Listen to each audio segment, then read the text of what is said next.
కూటమి గవర్నమెంట్ అనేది ఏర్పాటయ్యి సంవత్సర కాలం అనేది పూర్తి చేయడం జరుగుతుంది.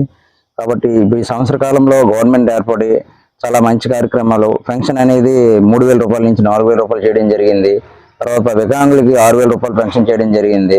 వాళ్ళందరూ కూడా పెన్షన్ తీసుకుని చాలా హ్యాపీగా సొంత అవసరాలకి ఒక ఇంటికి పెద్ద కొడుకులాగా ప్రతి 1వ నెల పెన్షన్ ఇవ్వడం అనేది జరుగుతుంది. దానివల్ల వాళ్ళందరూ హ్యాపీగా ఉన్నారు. అలాగే రోడ్లు అనేవి అన్ని రాష్ట్రం నలుమూలలు కూడా రోడ్లు అనేవి వేయడం జరిగింది. అలాగే గవర్నమెంట్ ఏర్పడి సంవత్సరం కావస్తున్న సందర్భంగా ప్రజలందరూ చాలా ఆనందం వ్యక్తం చేస్తున్నారు. ఈవేళ అమరావతి కోసం మాట్లాడుతుంది చాలా ఉత్సవమైన నిర్ణయం.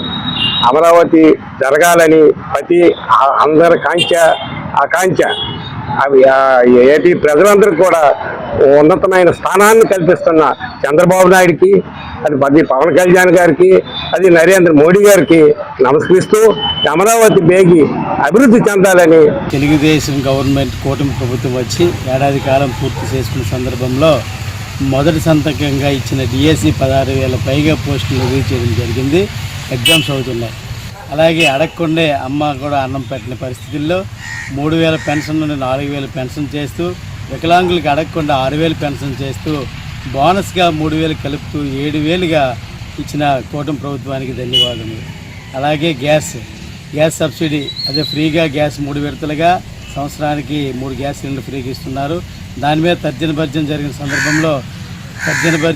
సందర్భంలో ఇప్పుడు కూడా అకౌంట్లో 3 విడతలు ఒకేసారి అకౌంట్లో వేయడానికి నిర్ణయించడం జరిగింది.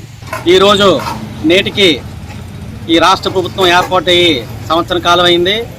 గత ప్రభుత్వంలో జరగనటువంటి అభివృద్ధి ఏదైతే ఉందో దీని మీద ప్రత్యేకమైన రాష్ట్ర ప్రభుత్వం దృష్టి పెట్టి అనేక సంక్షేమ పథకాలపై దృష్టి సారించింది.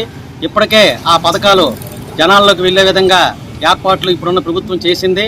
మరి ఈ రకంగా చూసుకుంటే రాజా నియోజకవర్గంలో ఇక్కడ ఉన్న స్థానిక ఎమ్మెల్యే కోండ్రు మురళీమోహన్ గారు కూడా ప్రత్యేకించి శ్రద్ధ తీసుకొని 100 కోట్లు ఆ నిధులు తెచ్చి నియోజకవర్గాన్ని డెవలప్ చేస్తున్నారు.